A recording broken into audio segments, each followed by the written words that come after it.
Olá, turma do sétimo período de Biologia. Hoje faremos nossa revisão da parte de Biofísica. Fizemos uma seleção de conteúdo que envolve a radiação e os seus efeitos biológicos para essa avaliação.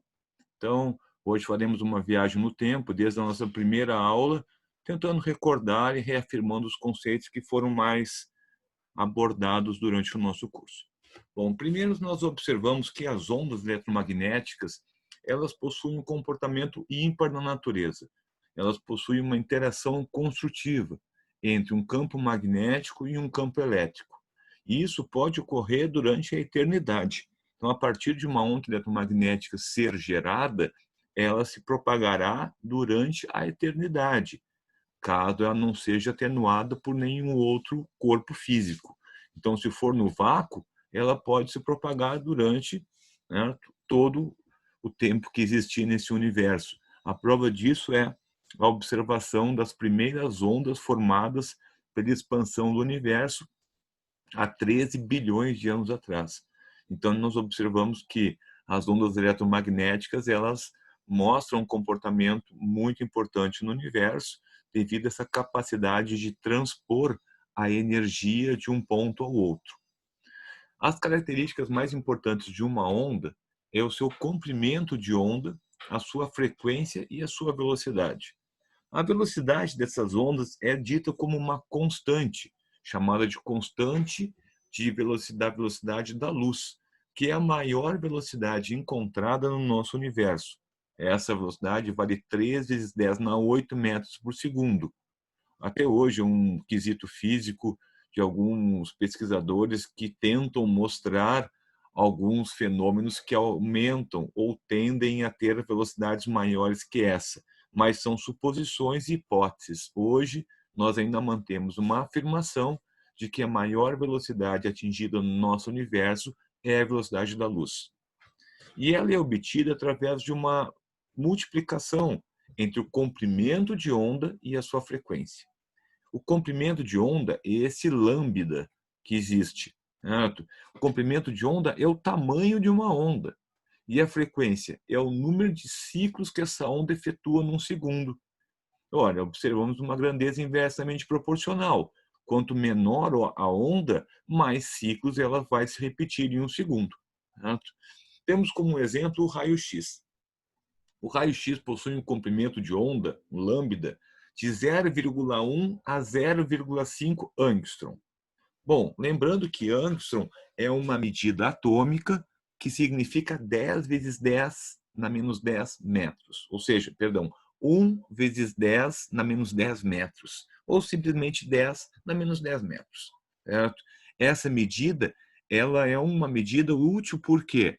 Porque na relação atômica, todos os comprimentos estão nessa ordem. Então, simplifica o uso através de um único símbolo. Certo? Então, vamos lá. O raio-x possui um comprimento de onda de 0,1 a 0,5 angstrom. Sabendo que sua propagação ocorre com a velocidade da luz, determine sua faixa de frequência. Bom, nós temos um V agora constante, 3 vezes 10 na 8 metros por segundo. Nós temos um lambda 1 de 0,1 vezes 10 na menos 10, certo? Que vai gerar um F1, e nós temos um lambda 2 de 0,5 vezes 10 a menos 10 metros, que vai gerar um F2. Os valores que oscilarão serão entre F1 e F2. Vejamos, nós temos a velocidade chamada de c também, como a velocidade da luz, 3 vezes 10 na 8 metros por segundo, e sabendo que 1 angstrom vale 10 na menos 10 metros. Então, nós temos 0,1 angstrom, é 0,1 vezes 10 a menos 10 metros. Para quem não lembra, na calculadora, se utiliza a teclinha E, que significa vezes 10, e após é só colocar o expoente. Também você pode trabalhar com a parte matemática, sabendo que quando o expoente muda a posição dele na fração, ele também muda o sinal. Então, o 10 na menos 10, o denominador, quando ele sobe para o numerador, ele fica 10 na mais 10. E aí fica mais simples para poder trabalhar também com a equação. Certo? Bom, os valores, então, do menor lambda de 0,1 angstrom vai ser de 3 vezes 10 na 19 Hz. certo? E o valor do maior lambda, certo? Ou seja, o menor f, vai ser de 6 vezes 10 na 18 Hz. Então, essa faixa de frequência é uma faixa de frequência característica do raio-x, certo? Toda a relação de medida ela pode ser feita, então, em torno do lambda ou em torno do f, certo? Vamos ao nosso próximo tópico, que é a quantização da energia. Bom, depois que nós vemos que as características da onda, de uma forma mais global, elas se dão em torno do comprimento dessa onda e da frequência, nós vemos que as ondas não assumem quaisquer valores. As ondas, elas assumem valores específicos, valores discretos, que gerou-se, então, o termo de valores quantizados, certo? Ou seja, quantidades definidas e não qualquer quantidade que se deseje. Essas quantidades definidas são muito pequenas, então, por muitos anos, elas se passaram desapercebidas na sociedade. Hoje, há um tempo atrás, com o advento da evolução do conhecimento e da tecnologia atômica, surgem, então, as características mais sutis da matéria, certo? Como, por exemplo, a sua faixa energética destinada em torno de uma constante, chamada de constante de Planck. Então, nós vemos que a energia que nós temos, ela está em função de uma constante, certo? Toda a energia do meu universo está em função de uma constante chamada de constante de Planck. Então, sempre que eu tenho uma energia dividido pela frequência, eu tenho que gerar a minha constante de Planck, certo? Ela faz parte de todo o nosso universo. Quando eu vou unificar a minha equação inicial do V igual a lambda F com E igual a HF, certo? Eu posso isolar os Fs e encontrar que a minha energia está em torno do HV sobre lambda, ou seja, que a constante de Planck ela determina a energia em função da velocidade e do comprimento de onda, associado a uma constante universal, que é a constante de Planck. Bom, essa quantização ou essa energia do fóton, como é tradicionalmente falado na parte da quântica, pode ser assim inicialmente vista como um detalhe a mais da matéria, mas para quando existia um mundo onde acreditava-se que tudo era contínuo, quando surge uma característica discreta, já muda um comportamento na parte da física muito intenso, mostrando agora que todo o universo é feito em pacotes e não num fluxo contínuo como era antigamente visualizado pela física clássica. Então, a grande mudança da física quântica foi entender que nós somos feitos em pedaços e não de uma maneira contínua. Que esses pedaços, devido ao agrupamento e à velocidade, parecem contínuos, porém não o são. Então, essa mudança mostrou que a nossa matéria pode ser reorganizada, pode ser trabalhada, e aí surgem então as diversas visões que a quântica hoje possui, certo? A nossa parte inicial vai ser justamente a energia e a velocidade desse sistema. Vamos ao nosso exemplo. Qual a diferença de energia entre um fóton de raio-x em relação a um fóton de raio gama? Bom, nós falamos que o raio-x ele é largamente utilizado pela sociedade para verificar as nossas possíveis fraturas, pois ele atravessa a nossa carne, mas não atravessa o nosso osso. Então, o raio-x ele pode ser o indicador de um osso rompido, certo? O indicador de um osso poroso, e ele mostra então essas características ligadas às nossas fraturas. Já o raio gama faz o mesmo processo, só que ligado a metais. Então, ele tem que ser mais energético para que o raio atravesse o metal e mostre o comportamento homogêneo ou não desse metal. Por que isso? Ora, um comportamento não homogêneo de uma haste de metal que sustenta um grande sistema pode ocasionar um dano e um custo muito elevado. Então, as hastes básicas de um foguete, as hastes de um satélite, elas têm que ser descobertas, os problemas delas têm que ser descobertos na Terra.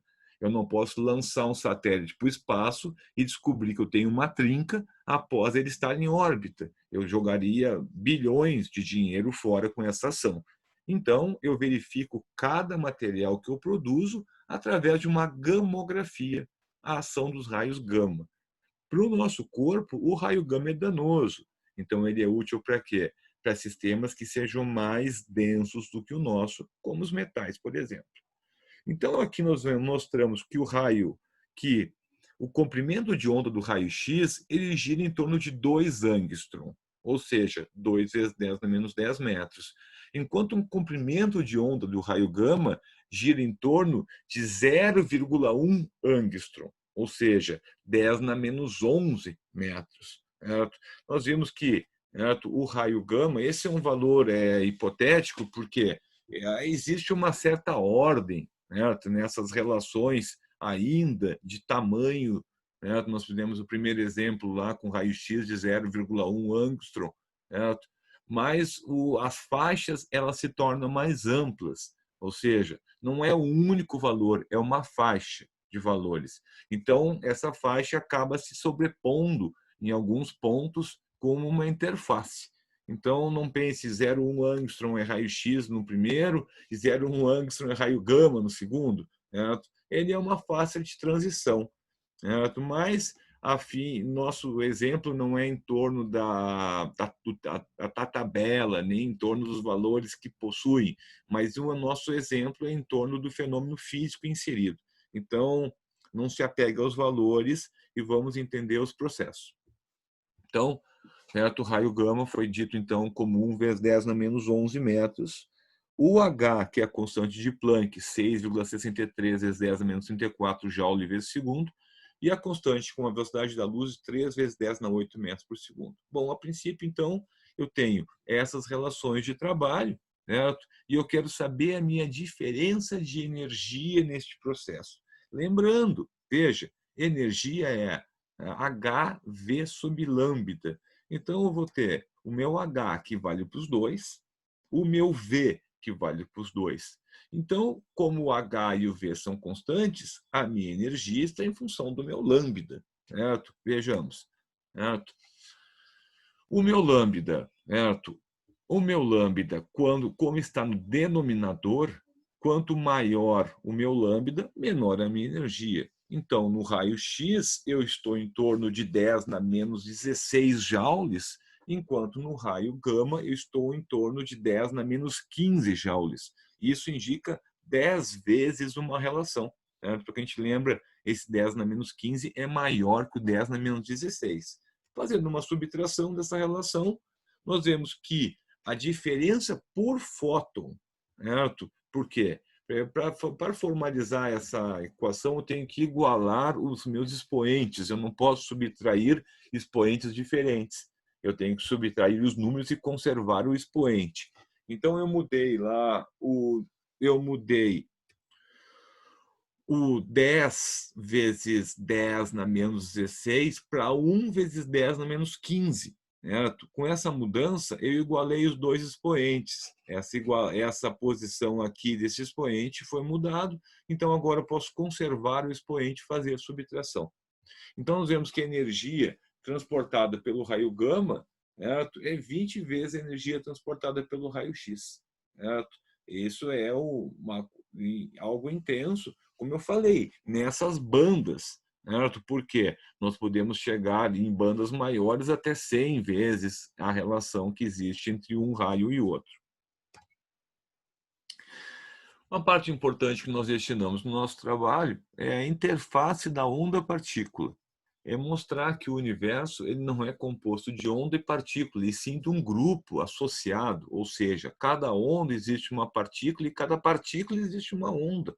Essa associação no universo ela é vista, certo, somente no século XX. Até então, esse não era um entendimento. Para nós, até o século XX, o que era partícula, o que era onda. Ali, nós vimos uma relação da luz inicialmente, e depois, com Luiz de Broglie, nós vimos uma relação de todos os corpos em movimentos que geram ondas na questão.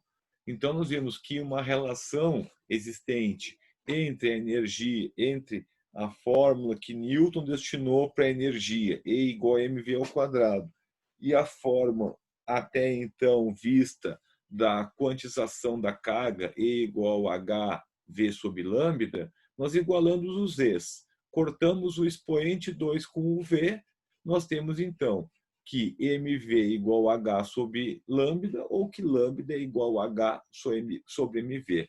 Este lambda ele está em função da massa de um corpo, ou seja, um comprimento de onda está em função da massa. E isso é uma novidade muito grande, acreditar que a massa influi na onda, primeiro, que o corpo emite. Primeiro, nem sabia que um corpo em movimento emitiria onda, e muito menos que essa onda teria um valor característico à sua massa associado à sua velocidade. Essa velocidade, quando possui valores baixos, não chega a possuir comprimentos de onda significativos. Por esse motivo, esse fenômeno não foi visualizado por muitos anos, por muitos séculos. Mas em 1920, 1925, começa a se trabalhar com os aceleradores de partículas, tendo então os elétrons com altas velocidades, velocidades próximas à da luz. Essas velocidades altas mostram comportamentos, certo, ondulatórios associados aos fenômenos de movimento de partícula. Essas foram as situações descobertas pela quântica, mostrando então que nós temos para cada corpo em movimento uma onda que guia este movimento, certo? Um exemplo dessas ondas pode ser trabalhado com as velocidades de ejeções de partículas, certo? Nós sabemos que nos processos radioativos, partículas são injetadas do núcleo, certo? A fim de que o elemento decaia para o novo estado do mesmo. Essas partículas ejetadas do núcleo podem ser partículas alfa, certo? Onde ela possui uma massa de hélio, ou seja, 2 prótons e 2 nêutrons. Essa partícula tem uma massa de 6,64 vezes 10 a menos 27 quilos, que é a massa somada dos 2 prótons com os 2 nêutrons. Essa velocidade de ejeção é uma velocidade baixa. 2 vezes 10 na 7, 2 vezes 10 na 7 metros por segundo pode parecer uma velocidade alta para o ser humano, inatingível para nós, macroscopicamente falando. Mas no mundo microscópico, no mundo atômico, essa é uma velocidade baixa.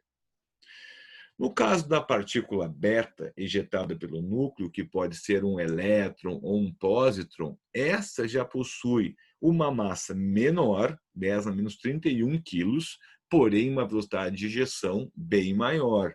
Nós temos aqui 2,7 vezes 10 na 8 metros por segundo, 10% a menos que a velocidade da luz. Então, ela é 90% da velocidade da luz. É uma grande velocidade de ejeção. E ela tem condições de ter muita energia e atravessar grandes barreiras com essa situação. Então, as partículas alfas são barradas mais fáceis e as partículas betas são barradas de uma forma mais difícil. Vejamos os cálculos. Na nossa relação onda-partícula de de Broglie, o lambda vai ser igual ao h sobre o mv. H é uma constante, a massa da partícula alfa, como foi dada, 6,64 vezes 10 menos 27, e a velocidade 2 vezes 10 na 7 metros por segundo. Efetuando essa divisão, nós temos um comprimento de 5 vezes 10 na menos 5 vezes 10 na menos 14 metros. Este comprimento, 10 na menos 14, ele é 1000 vezes menor que as distâncias atômicas. Então, você imagina, você tem um espaço, uma barreira, que o elemento que o atravessa é 1000 vezes menor do que a barreira. A chance dele tocar em alguma coisa da barreira é muito pequena. Então, esses elementos, eles atravessam, essas ondas, elas atravessam os detectores sem ser percebido. No caso da partícula beta, nós temos um comportamento